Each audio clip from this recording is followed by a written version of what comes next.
Hello class, today I am going to teach about the subject Commerce, class 10th, chapter Final Account.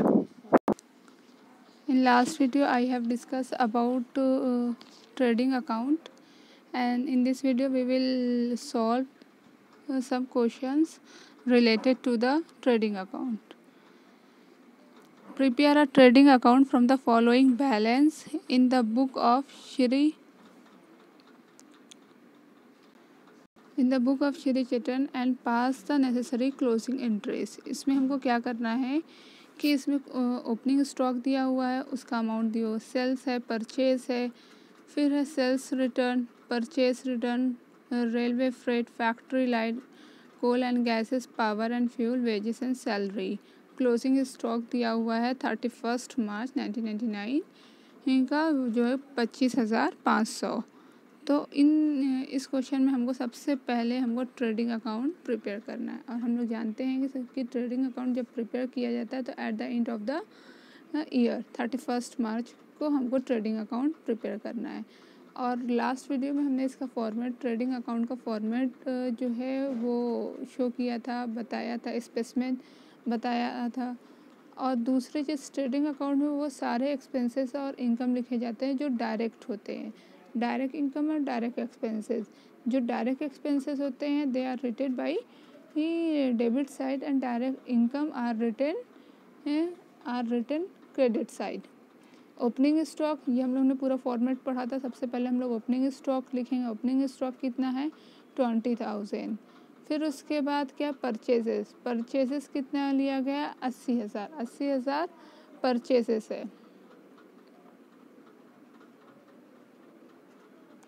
ये 80,000 जो है वो purchases है, और इन दोनों में से माइनस किसे करेंगे, रिटर्न आउटवर्ड।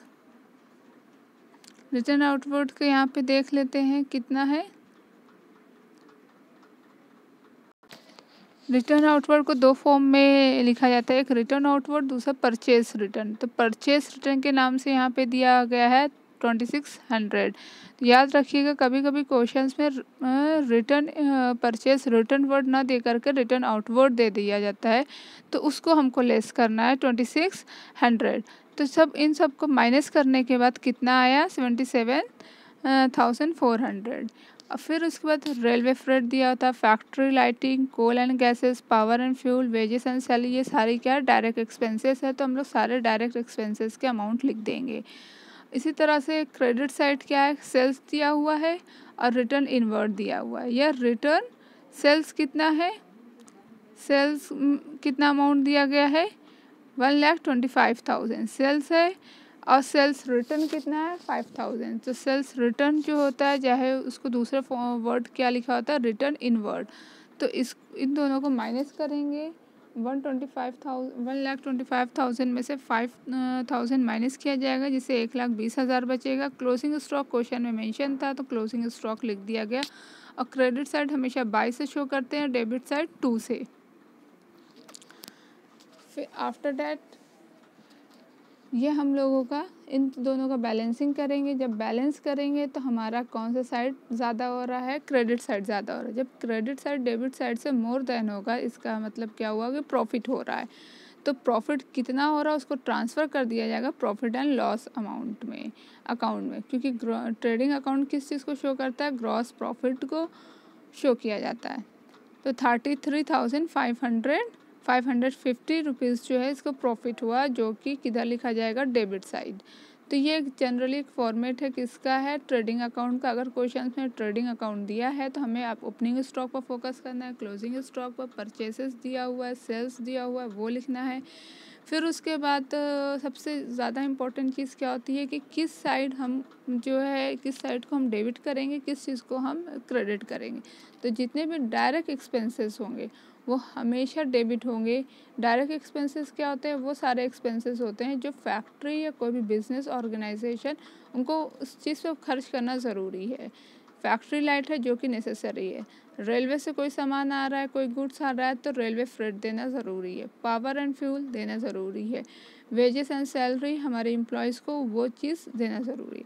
तो ये सारी चीज़ अभी जब आप लोग और क्वेश्चंस पढ़ेंगे प्रॉफिट एंड लॉस अकाउंट को, फिर उसके बाद जो है बैलेंस शीट, तब उसमें सबको हमको कैटेगराइज करना पड़ेगा कौन सा डायरेक्ट एक्सपेंसेस है, कौन सा इनडायरेक्ट एक्सपेंसेस है। तो ये हुआ ट्रेडिंग अकाउंट। अब क्वेश्चन के अकॉर्डिंग क्या पूछा गया था कि हमको जनरल एंट्रीज बनानी है। तो जनरल एंट्रीज में क्या है कि जितना भी हमारा डेबिट साइड सारी चीज़ होती है उसको हमें क्रेडिट साइड कर देना है। और ऑल वर्क कितना एडअप हुआ, जितना भी हुआ वो हमारा डेबिट हो गया, और जितना हमारा उधर क्रेडिट साइड है ट्रेडिंग अकाउंट में उसको हम लोग डेबिट साइड कर लेंगे। एकदम एक कॉमन सी चीज़ है, अब उसका एक कॉन्सेप्ट अलग है। इसी तरह से बैलेंसिंग कर दिया जाएगा। अब हम लोग क्या है advantages of trading account, trading account के एडवांटेजेस क्या क्या है उसको डिस्कस करेंगे। फर्स्ट एडवांटेजेस क्या है, all sales and purchases of the financial year are known through the trading account. जितने भी सेल्स हैं या परचेजेस हैं एक फाइनेंशियल ईयर में, जितने भी फाइनेंशियल ईयर में कितना सेल किया गया है, कितना परचेज किया गया है, उसको किसके थ्रू हम जान पाएंगे, ट्रेडिंग अकाउंट से। इसीलिए it is also known the value of the good which were return to the seller and were receive from the customer. और इसी के थ्रू हम क्या जान पाएंगे कि कितना हमने रिटर्न किया है या कितना कस्टमर ने इसको रिटर्न किया, कोई भी गुड्स, या कितना कस्टमर ने रिसीव किया है। इस ट्रेडिंग अकाउंट से पता चल जाएगा। कैसे, क्योंकि इस फॉर्मेट के हिसाब से हमको पता चल गया कि एक जो ट्रेडिंग अकाउंट है, ट्रेडिंग अकाउंट के थ्रू कि कितना परचेज़ किया गया वो है 20,000 रुपये, कितना सेल्स परचेस रिटर्न किया गया 2,600 रुपये का अमाउंट का सामान जो था वो रिटर्न किया गया, कितना सेल किया गया 1,25,000, कितना सेल्स रिटर्न हुआ तो वो 5,000। तो ये होता है फाइनेंशियल ईयर में we can easily know about how much purchases and how much sales are done during the financial year. तो वो सारी चीज़ शो होती है हमारे ट्रेडिंग अकाउंट में। सेकेंड पॉइंट है it help in comparing the figure of sales and purchases with similar figure of previous year financial year in order to ascertain whether the business is on the upgrade or vice versa. तो ये क्या है, it help in comparing, ये help करता है compare करने के लिए। किस चीज़ का कंपेयर करना है, सेल्स और परचेज का, किसी भी प्रीवियस ईयर का। तो it help in comparing the figure of sales and purchase with similar figure of previous financial year कि in order to ascertain whether the business is on upgrade। तो इससे जो है ट्रेडिंग अकाउंट से हमको सबसे पहले ये पता चलता है कि एक फाइनेंशियल ईयर में जो है, या हम ये कह सकते हैं प्रीवियस ईयर में भी, कि कितना सेल किया गया है और कितना परचेज किया गया है, और उसका हम कंपेयर कर सकते हैं प्रीवियस ईयर से कि वो प्रीवियस ईयर के कंपैरिजन में कितना अपग्रेड हुआ है या तो है लो हुआ है। मतलब कि इस साल जो है हमने कितना परचेज़ किया, कितना सेल किया, ये पता चलता है ट्रेडिंग अकाउंट से। फिर हम इससे जो है प्रीवियस ईयर का, लास्ट ईयर का हम कंपेयर करेंगे फाइनेंशियल बिजनेस ऑर्गेनाइजेशन का फाइनेंशियल ईयर में कि हम प्रीवियस ईयर के कंपैरिजन में हम अपग्रेड हुए हैं, हम हाई की तरफ गए हैं या लो की तरफ। तो ये सिर्फ पॉसिबल किसके थ्रू है, ट्रेडिंग अकाउंट में। थर्ड पॉइंट है द ग्रॉस प्रॉफिट और gross loss is determined by preparing the trading account. Gross profit और ग्रॉस लॉस, जो ग्रॉस प्रॉफिट है, ग्रॉस प्रॉफिट मतलब इसमें अभी टैक्स नहीं पे किया गया है, टैक्स पे करने से पहले। नेट प्रॉफिट क्या होता है, जिसमें हम जितना भी एक्सपेंसेस है और भी सारी चीज़ें जिसको हमको पेड करना हो, वो सारी चीज़ करने के बाद, टैक्स पेड करने के बाद वो नेट प्रॉफिट हो जाता है। तो ग्रॉस प्रॉफिट और ग्रॉस लॉस जो है वो हमें किससे डिटरमाइंड कर सकते हैं, जब हम लोग प्रिपेयर करेंगे ट्रेडिंग अकाउंट। फोर्थ पॉइंट है the trading account also help the dealer to compare his opening and closing stock in order to ascertain whether the purchase has been judicious. Trading accounts जो है वो हमारे help इस चीज़ से भी करता है कि हेल्प द ट्रेडर का भी हेल्प करता है टू कंपेयर हिज ओपनिंग और क्लोजिंग अकाउंट। हम लोग ने पढ़ा था ओपनिंग अकाउंट क्या होता है, क्लोजिंग अकाउंट क्या होता है। क्लोजिंग अकाउंट ये होता है कि जब कोई भी फाइनेंशियल ईयर में कुछ रॉ मटेरियल हुआ, कुछ फाइनल गुड्स हुआ जो कि नहीं सोल्ड हुआ है, that is a closing account. जब यही क्लोजिंग अकाउंट नेक्स्ट ईयर में ट्रांसफ़र होगा तो उसका नाम हो जाता है ओपनिंग अकाउंट। तो डीलर जो है आसानी से कंपेयर कर लेता है कि ओपनिंग और क्लोजिंग अकाउंट में क्या डिफरेंसेस हैं और उस हिसाब से हमें क्या डिसीज़न लेना है, वो पॉसिबल होगा ट्रेडिंग अकाउंट के through. After asserting the gross profit, the trader can string the percentage of such profit on the cost of goods sold and thus find out whether he's actually earned the percentage he had determined upon or not.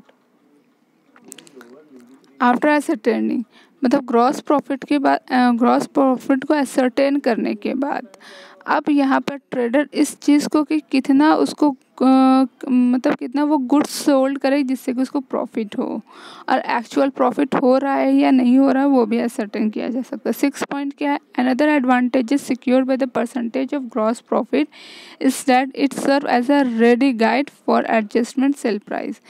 दूसरा advantages क्या है कि जो भी हमारा gross profit का जो percentage है जिसको हम सिक्योर कर रहे हैं कि जितना ग्रॉस प्रॉफिट होगा तो उस हिसाब से टैक्स दे दिया जाएगा, उस हिसाब से नेट प्रॉफिट उतना ज़्यादा ही आ जाएगा। तो ग्रॉस प्रॉफिट को मतलब ग्रॉस प्रॉफिट के परसेंटेज को सिक्योर करने के लिए अब इसमें क्या है कि हमको इस चीज़ के डिसीज़न लेना है कि हमें अगला मतलब सेल प्राइस को किस हिसाब से एडजस्ट करना पड़ेगा। तो I hope you can well about the concept. सबसे पहले जो हमने उन्हें इलस्ट्रेशन किया उससे रिलेटेड आप लोग और क्वेश्चन सॉल्व करिए, फिर उसके बाद एडवांटेज है। अगर एग्जाम में पूछा जाता है तो ये पूछा जाता है शॉर्ट में कि what is the advantages of trading account, या एक दो क्वेश्चन इससे क्वेश्चन पूछ लिया जाएगा। तो I hope you can know very well. You have any doubt you can ask me question. Thank you.